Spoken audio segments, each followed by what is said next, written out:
Everyone, আমি Monami and welcome to my channel Monami's cake house. তো আজ আমি আপনাদের সাথে একটা 5 টিয়ার কেক ডেকোরেশন শেয়ার করব। তো এটা ছিল 6 পাউন্ড, এটা ছিল 4 পাউন্ড এবং তারপরে ছিল আমার এটা 2 পাউন্ড, তারপরে হাফ পাউন্ড এবং তারপরে একটা ছোট টিফিন বটি। আপনারা দেখতেই পেয়েছেন। তো ফুল ডেকোরেশন আমি আপনাদের সাথে শেয়ার করব। তো পুরো ভিডিওটিতেই আপনারা সাথে থাকবেন। তো 5 ফ্লেভারের কেক আমি করেছিলাম। তো এটা ছিল একদম ওপরের যে টপ লেয়ারটা, সেটাই এটা। তো এটা ছিল আমি রেড ভেলভেট এবং ভ্যানিলা। তো রেড ভেলভেটের সাথে আমি কিছু মিল্ক মেড দিয়েছিলাম। তো এটা অনেকটাই লম্বা ছিল, উঁচু ছিল। তো আমি একটু ক্রিম দিয়ে দিচ্ছি এবং একটু মিল্ক মেড বা কনডেন্সড মিল্ক যাই বলেন সেটাই দিয়ে দিচ্ছিলাম এবং রেড ভেলভেট কেক করেছিলাম। প্রথমে কেকটা ভালোভাবে সুগার সিরাপ দিয়ে আমি ভিজিয়ে নিয়েছি। এটা খুব আস্তে আস্তে এবার ডেকোরেট করতে হবে। তো ক্রিম দিয়ে কভার করাটা এটা একটু টাফ, কারণ খুব ছোট এবং নড়ছে বারবার। তো সেক্ষেত্রে আমি পাইপিং ব্যাগের ভেতরে এইভাবে ক্রিম নিয়ে আমি এইভাবে দিয়ে দিচ্ছি, দিয়ে একটা ভালো বড় স্ক্রাবারের সাহায্যে স্মুথ করে নেব। তো ভিডিওটি সবাই শেষ পর্যন্ত দেখবেন আশা করি, এবং ভালো লাগবে আপনাদের ভিডিওটি। ভালো লাগলে অবশ্যই একটা লাইক এবং কমেন্ট করবেন এবং চ্যানেলটি সাবস্ক্রাইব করে আমার সাথেই থাকবেন।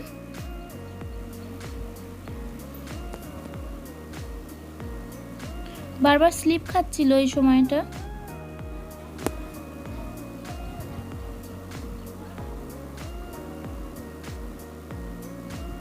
তো মোটামুটি একটা ক্রাম কোটিং আমি করে নিয়েছি। এখন এটাকে আমি ফ্রিজে সেট হতে দেব। তো আমি এর পরের লেয়ারটা আমি করে নিচ্ছি। এটা ছিল সেকেন্ড লেয়ার। তো এটা রেড ভেলভেটের সাথে স্ট্রবেরি ফ্লেভার দিয়েছি, আমি স্ট্রবেরি ক্রাশ দিয়ে আমি এটা করে নিচ্ছিলাম।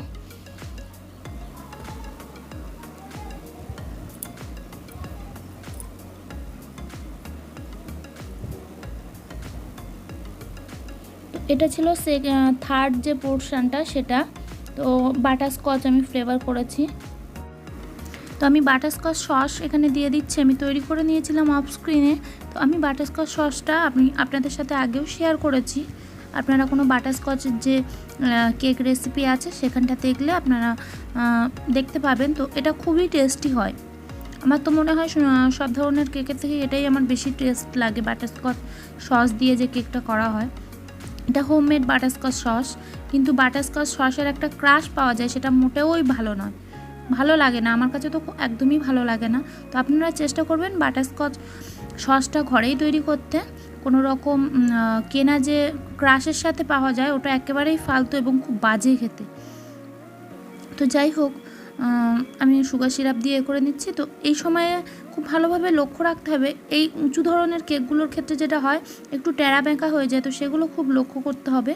তো এখন আমি একদম নিচের পোর্শনটা চকলেট বানিয়েছি, চকলেট ফ্লেভারের। তো সেটার জন্যই চকলেট ক্রিম তৈরি করে নিচ্ছি। ক্রিমের সাথে, নর্মাল ক্রিমের সাথে আমি একটু বেশি পরিমাণে চকলেট গানাশ দিয়ে দিচ্ছি এবং তারপরেও যদি কালারটা মন মতো না আসে তো সেক্ষেত্রে আমি এখানে একটু চকলেট কালার দিয়ে দেবো। তো এটা ছিল 6 পাউন্ড। তো আজকের দিনে আমার প্রায় 4-5খানা অর্ডার ছিল এই 5 থাকের কেকটা ছাড়াও। তো সারাটা দিনই খুব ব্যস্ততার সাথে গেছে। আমি সব দিক ভিডিও করিনি, সব কিছু মানে করেছিলাম কিন্তু সব কিছু অ্যাড করতে পারিনি, সেক্ষেত্রে প্রচুর বড় হয়ে যেত ভিডিওটা। তবু যতটা সম্ভব আপনাদের যতটা দেখালে হবে আপনারা বুঝতে পারবেন, আমি ততটা আপনাদেরকে দেখাচ্ছি। আশা করছি আপনারা বুঝতে পারবেন একটু ভালোভাবে লক্ষ্য করলে। তো এই খুব বড় কেকগুলোর ক্ষেত্রে হয় কি, একটু ওপরটা ডোম শেপ হয়, এটা হয়, আমার তো হয়, আমি দেখেছি। এবং চকলেট কেকের ক্ষেত্রে এটা একটু বেশি হয়, ভ্যানিলাটা অতটা হয় না। তো যাই হোক, ওপরের পোর্শনটা একটু ডোম হয়ে থাকলে ওটা কেটে নিতে হবে, প্লেন করে নিতে হবে। তারপরেও অনেক ক্ষেত্রে ডোম শেপ হয়ে থাকে, তো সেগুলোর জন্য আমি যেটা করি যে একটু বাড়তি যে কেকের টুকরোগুলো থাকে সেগুলো করে নিয়ে আমি কানা থেকে দিয়ে দিই। তো সেটা দেখতেও পাবেন আপনারা, আমি এতেও করেছি এবং সেটা আপনাদেরকে দেখিয়েওছি। তো ভালোভাবে আমি দুধ দিয়ে এবং চকলেট একটু সিরাপ দিয়ে চকলেট এবং চকলেট চিনি দিয়ে জল দিয়ে একটা আমি সুগার সিরাপ বানিয়েছি, সেটাই আমি দিয়ে নিচ্ছিলাম। এবং নিচের পোর্শনে হয় কি জল দেওয়ার পরে কিছুটা অংশ বেড়ে যায়, তো সেই জায়গাটাই আমি কেটে নিচ্ছি। মানে মাঝখানটা যখন ডোম শেপ হয়ে যায় একটু, তো তখন সাইড থেকে একটু বাড়তে অংশ বের হয়ে যায়, তো সেটা কেটে নিচ্ছি। সেগুলো আমি পরে কানায় কানায় দিয়ে দেবো, যে জায়গাগুলো একটু নিচু থাকবে মনে হবে, তো সেই জায়গাগুলো আমি দিয়ে দেবো। তো চকলেটটা যখন একটু ক্রিমের সাথে মেশাবেন, তো সেক্ষেত্রে চকলেটটা একটু আপনারা টাইট রাখার চেষ্টা করবেন, মানে খুব বেশি যেন লিকুইডই না হয়ে যায়, এটা লক্ষ্য করবেন। আবার চকলেট মেশানোর পর ক্রিম কিন্তু অনেকটা বেশি হার্ড হয়ে যায়, বা সেই স্মুথনেসটা কিন্তু অতটাও থাকে না। সেক্ষেত্রে বেশিরভাগ চকলেট ক্রিমে যেটা আপনারা ভেতরে দিচ্ছেন, সেক্ষেত্রে আপনারা চকলেট গানাশ ব্যবহার করেন, কিন্তু যখন আপনারা বাইরে কোনো কিছু কভার করবেন, সুন্দর একটা চকলেট কালার আনার জন্যে অল্প পরিমাণে চকলেট দিতে পারেন। কিন্তু আমি যেটা বলবো সেটা আপনারা একটু চকলেট কালার পাওয়া যায়, সেটা দিলে সুন্দর কালার আসে এবং দেখতেও ভালো লাগে, আর সেক্ষেত্রে ক্রিমের যে স্মুথনেস সেটা কিন্তু নষ্ট হয় না। এটা অবশ্য সম্পূর্ণ আমার কথা, তো আমার যেটা মনে হয়েছে, আমি তো আজ 3-4 বছর ধরে এই কাজটা করছি, তো আমার অভিজ্ঞতা যেটা মনে হয়েছে আমি সেটাই আপনাদেরকে বলেছি। তো এভাবে যে কাটা টুকরোগুলো ছিল আমি কানাইগুলো দিয়ে আমি ক্রিম দিয়ে কভার করে নিয়েছি। ফাইনাল কোটিং করছি এখন। প্রথমে একটু আমি একটা ক্রাম কোটিং করে ফ্রিজে একটু সেট হতে রেখেছিলাম। তো এই কেকগুলো একটু ফ্রিজে সেট হতে রেখে কাজ করবেন, তাহলে হবে কি, যেহেতু একটার পর একটা বসবে, তো ওপরের কেকগুলো লোড নিতে পারবে, সেই ক্ষমতাটাই তৈরি করতে হবে। এবং এই নিচের কেকটা যদি আপনারা খুব বেশি নরম করে ফেলেন, তো সেক্ষেত্রে একটা সমস্যা হবে। এবং আপনাদের বাড়ির পাশ থেকে রাস্তা যদি খুব ভালো হয় তো অসুবিধা হবে না। আমার যেটা খুব সমস্যা হয়েছিল, আমার বাড়ির পাশ থেকে রাস্তা একটু সমস্যা ছিল, তো কেকটা নিয়ে যেতে গিয়ে আমার খুবই সমস্যা হয়েছিল। তো যাই হোক, এখন আমি কিছু এই স্ট্র কেটে আমি মাপ করে, এই নিচের কেকটার মাপ করে আমি স্ট্র কেটে দিয়ে দিচ্ছি, যাতে ওপরের কেকগুলোর ভারটা সম্পূর্ণ কেকের ওপরে না পড়ে এই স্ট্রগুলোর ওপরে কিছুটা থাকে। তো তার জন্যে এটা আপনারা করবেন অবশ্যই, যদি একটু ভারী কেক হয় আপনাদের, এটা আপনারা অবশ্যই করবেন। তো আমি স্পঞ্জের ভিডিওটা আমি আর শেয়ার করিনি আপনাদের সাথে, সেটা করলে অনেক বেশি হয়ে যাবে। তো যদি আপনারা চান যে ওই স্পঞ্জের এই 5 থাকের এই কেকের পুরো স্পঞ্জের ভিডিওটা দেখতে আমাকে কমেন্ট করে জানাবে, আমি ভিডিওটা দেওয়ার চেষ্টা করব। তো এটা ছিল সেকেন্ড পোর্শন, মানে উপরের দিক থেকে সেকেন্ড পোর্শন।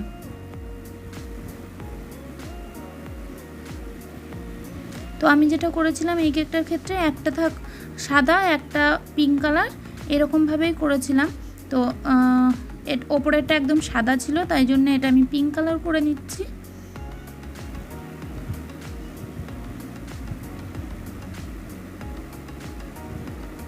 তো আপনারা পুরো ভিডিওটি অবশ্যই একটু মন দিয়ে দেখবেন, বুঝতে পারবেন। অনেকে আমাকে কমেন্ট করে যে দিদি 4 থাকের কেক করব, কতটা ক্রিম লাগবে, বা 3 থাকের কেক করব, কত পাউন্ড আমি নেব, এটা আমাকে অনেকেই কমেন্ট করে বলেছেন আমার আগের ভিডিওতে।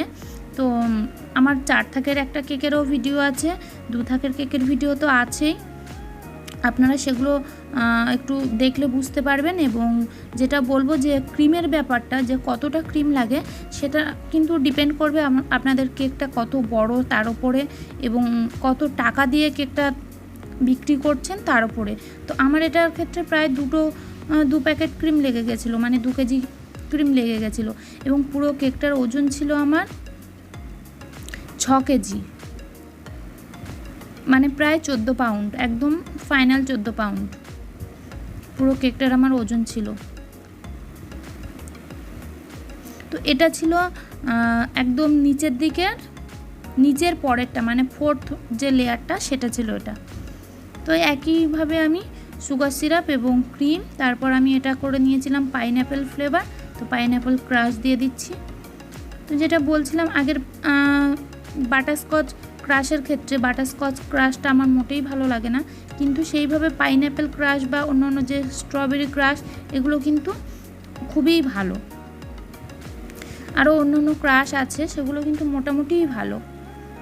তো আমার কাছে প্রায় 8-10 রকমের ক্রাশ আছে। আপনারা ক্রাশ সম্পর্কে যদি কোনো কিছু জানতে চান, যে কোন ক্রাশের কী টেস্ট বা কোন ক্রাশের কেমন কী ফ্লেভার, আমি আপনাদেরকে সেই একটা ভিডিও করে দেয় সব কিছুর ক্রাশের টেস্ট, দাম সব কিছু আমি কিন্তু আপনাদেরকে একটা ভিডিও করে দেখাবো, শেয়ার করব। তো সেটা আমাকে কমেন্ট করে জানাতে পারেন যে আপনারা যদি দেখতে চান। প্রায় 8-10 রকমের বেশি আমার কাছে ক্রাশ আছে।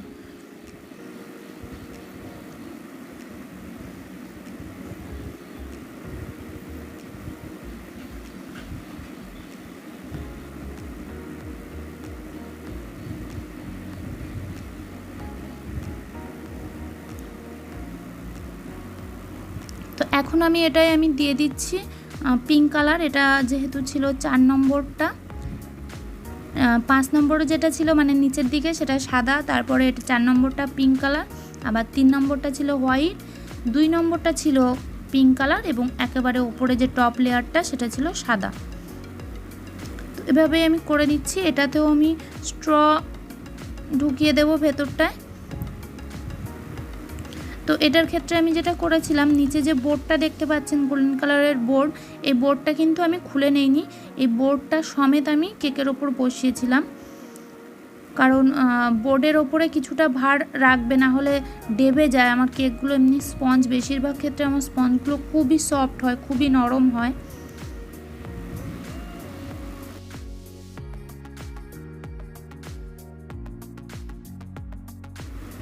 তো যে জায়গাগুলো একটু ফাঁকা ছিল, একটু মনে হচ্ছিল এবড়ো খেবড়ো আছে, সেগুলো আমি একটু একটু করে ক্রিম লাগিয়ে আবার আমি স্মুথ করে নিচ্ছিলাম। তো এটা ছিল একদম ওপরের টপ পোর্শনটা, যেটা টপ লেয়ারটা আমি প্রথমে ক্রাম কোটিং করেছিলাম, করে আমি ফ্রিজে সেট হতে রেখেছিলাম। তো এটা সেটাই আমি এখন করে নিচ্ছি। তো এটা আমি সাদা ক্রিম দিয়ে কভার করছি এবং তারপর আমি ডেকোরেট করব। তো 5টা লেয়ার আমি যখন একের পর এক বসিয়েছিলাম, তো কাস্টমার আমার চলে এসেছিলো নেওয়ার জন্যে, কিন্তু শেষ পর্যন্ত দেখা গেল যে 5টা পরপর বসিয়ে নিয়ে যাওয়া সম্ভব নয়।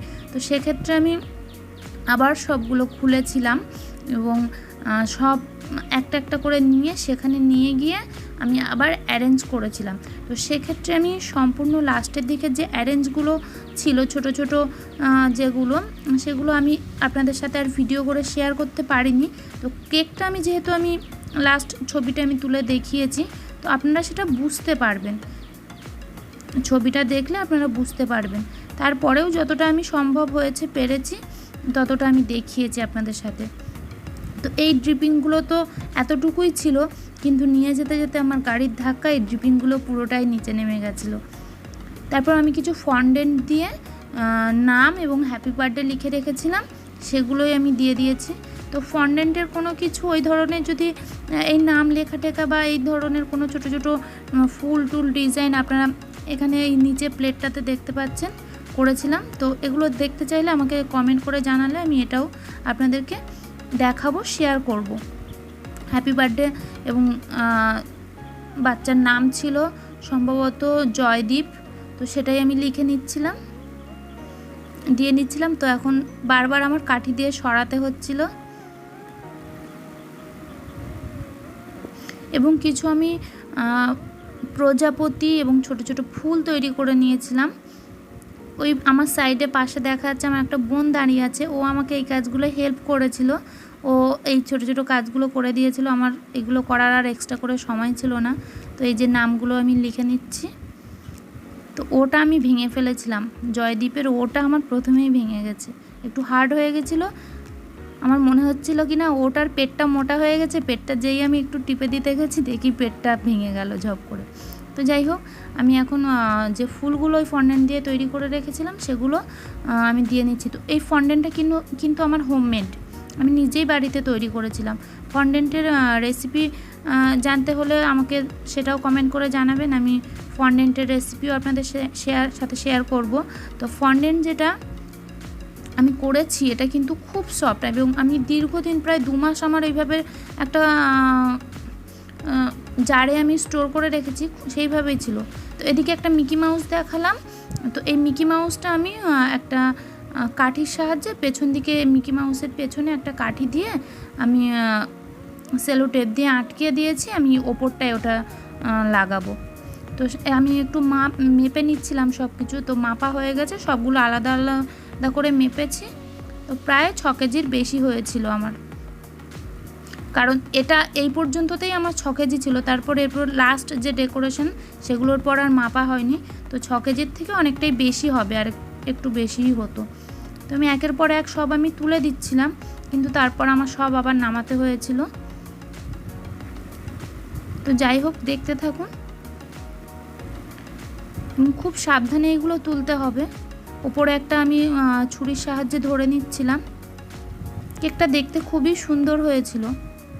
তো আমার স্ক্রিনে পুরোটা ধরছিল না। তো আমি এখানে প্রথমে মনে করছিলাম এই ছুরি দুটো ঢুকিয়েছিলাম এবং এই ছুরির ওপরটা বসিয়ে দিলে থাকবে, কিন্তু আবার পরে চিন্তা করলাম যে না, ঢোকাতে গিয়েই হয়তো আমার ওটা পড়ে যেতে পারে।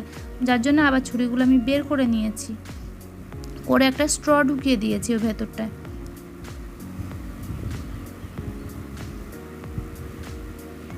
তো এইরকম এই কাজ মানে এই 5 থাকের কেক, এটা কিন্তু আমার জীবনে এই প্রথমই করা। আমি এর আগে 4 থাকের কেক করেছি, কিন্তু 5 থাকের কেক করিনি, বা এত বড় কেক আমি কিন্তু এটা আমার প্রথমবারই। তো এটা আমার কাছে খুবই একটা চ্যালেঞ্জিং ছিল এবং একটু ভয়েরও ছিল। এত কিছুর পরেও কেকটা সামান্য একটু বেঁকে গেছিলো, মানে একটু কাত হয়ে গেছিলো। তো যাই হোক, এখন আমি একটা লেস নিয়ে আমি নিচে বর্ডারগুলো দিয়ে দিচ্ছি। তো আমি চিন্তা করেছিলাম প্রত্যেকটা লেয়ারেই লেসগুলো দেব, কিন্তু সেটা দিতে পারিনি, দেওয়া হয়নি। তাড়াহুড়োয় বা কাজের এতে আমি সবটাই দিতে পারিনি। মানে বর্ডারের কর্নারগুলো যখন বর্ডার ডিজাইন দিয়ে দিয়েছি, তারপর আমার আর জায়গা ছিল না যে আমি লেস দিই। তো সেক্ষেত্রে আমি শুধু নিচটা আর ওপরটায় বাড়ি থেকেই যেটুকু লেস লাগিয়ে নিয়ে গেছিলাম সেটুকুই। আর পরে ওখানে গিয়ে আর আমি ভেবেছিলাম দেব, নিয়েও গেছিলাম, কিন্তু দেওয়া হয়নি আমার। আচ্ছা, যে ফন্ডেন্টের কথা আমি বলছিলাম, তো ফন্ডেন্টের আমি যেটা হোমমেড ফন্ডেন্টই করেছি, যেটা আমি ডিজাইন করেছি। তো এই ফন্ডেন্টগুলো কিন্তু খুব নরমই ছিল, এবং যখন আমি এগুলো ডিজাইন করে রেখে দিলাম, কিছুক্ষণ রাখার পরে দেখলাম সুন্দরভাবে হ্যান্ডেল করা যাচ্ছে, একটু হার্ড হয়ে গেছে, মানে যেমনটা আমার প্রয়োজন। তো আমি এটাও কিন্তু আমার প্রথম তৈরি করা ফন্ডেন্ট, এবং আমি নিজেই করেছি। তো সত্যিই খুব সুন্দর হয়েছে এবং ভালো হয়েছে বলেই আমি সেটা আপনাদের সাথে শেয়ার করছি, সেটা আপনাকে জানাচ্ছি আপনাদের। তো আপনারা চাইলে আমাকে কমেন্ট করে জানাতে পারেন, আমি চেষ্টা করব একটা ফন্ডেন্টের ভিডিও করে আপনাদের সাথে শেয়ার করার, বা কেক রিলেটেড যা যা জিনিস আমি জানি আমি সেগুলো সবই আপনাদের সাথে চেষ্টা করব শেয়ার করার। তার জন্য আপনাদের সাপোর্ট আমার চাই। তো এখানে আমি কিছু পেপার কাটিং, রেনবো এবং একটা ইউনিকর্ন দিয়ে দিয়েছিলাম, এবং নিচে চারদিকে 4টে ফুল, আমার বাড়ির গাছের ফুল আমি এখানে দিয়েছিলাম। ছবিটা ভালোভাবে লক্ষ্য করলে আপনারা ডিজাইনগুলো বুঝতে পারবেন। তো দেখা হচ্ছে নেক্সট ভিডিও।